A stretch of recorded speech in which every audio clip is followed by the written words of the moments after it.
आज 1 मे आहे। भाषावार प्रांत रचनेनुसार महाराष्ट्र राज्य स्थापनेचा आज 66वा स्थापना दिवस आहे आणि या निमित्ताने राज्यभरामध्ये विविध शासकीय कार्यक्रमांचं आयोजन करण्यात आलेलं आहे। मुख्यमंत्री देवेंद्र फडणवीस यांनी आज हुतात्मा स्मारकावर अभिवादन केलं।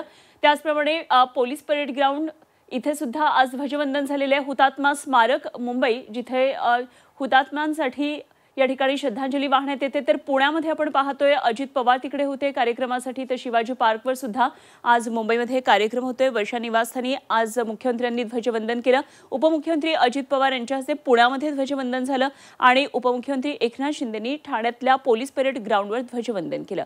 राज्याचे राज्यपाल CP राधाकृष्णन यांच्या हस्ते दादरच्या शिवाजी पार्कमध्ये ध्वजवंदन करण्यात आलं। त्यानंतर शानदार संचलनाचा हा सोहळा पार पडला।